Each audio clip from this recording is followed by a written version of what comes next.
man suited to high office. With this in mind, he made sure to have his right-hand man, Jeff Stone, with him a lot, so that the public got used to seeing them together. Jeff was a natural-born communicator. He would handle media commitments and television appearances on the candidate's behalf. For the same reason, he had gradually involved Tessa in his campaign. Reluctantly, she had agreed on the condition that her role was restricted to accompanying him on a few of his endless trips round the country, so it took him by surprise when she suggested that she might appear on a couple of chat shows. He argued that it would expose her to situations that were outside of her control, but she disagreed.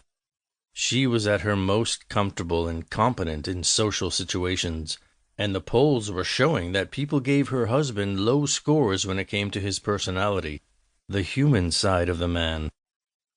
As it happened, her appearance on The Late Show was one of the turning points of the campaign. Colbert quizzed her on the subject of her passion for music. She'd been briefed that it would be asked, but she'd not been warned that they were going to press her into playing the piano live on national TV. With her wits about her, she spotted how, for her husband, this might be the goose that laid the golden egg.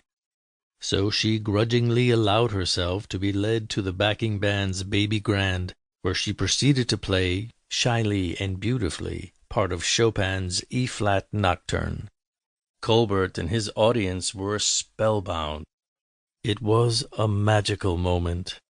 And the next day's Washington Post headline read, "First Lady-to-be mesmerizes chat show audience." Much to the nation's surprise, Nocturne No. 2 in E-flat major entered the Billboard Hot 100 chart. Something had shifted. That one cameo had shown a human light on the couple, and the public began to look afresh at Adam Sekova. Intuitive by nature, Sekova's campaign had been marked by a series of initiatives that had simultaneously scared his staff and nudged him forward in the polls. It had been his decision alone to select as his vice presidential running mate John P. Grover, an ex-war hero, veteran of overseas military successes, and ex-member of the Joint Chiefs of Staff. The two men had seldom met prior to the nomination convention, and when they came together, they didn't hit it off too well. In appearance, they were opposites.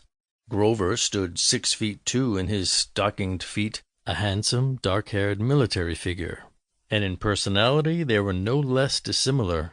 Sekova, clever and studious; Grover, not a brain box, but dashingly appealing to the voters.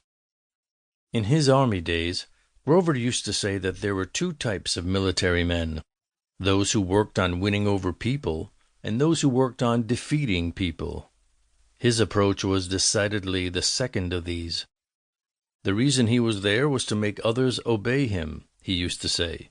Some called it bullying, others called it leadership. Either way, he was not someone to be crossed, and under his command, life in the army was not a lot of fun. To Sekova, his chosen running mate represented what he disliked most about successful men: pleased with himself, overtly ambitious, and a poor listener. He could not have imagined anyone less suitable to be his mate.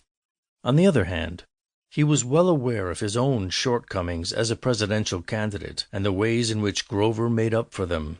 Among these was an undisguised opposition to the Iraqi wars. He was implacably against his country pushing the rest of the world around and telling it how to behave.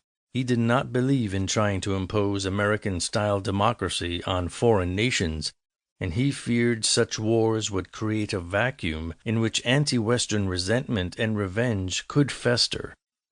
However, despite the public's drift away from support for war itself, anxiety about national security and the threat from America's enemies abroad was as strong as ever.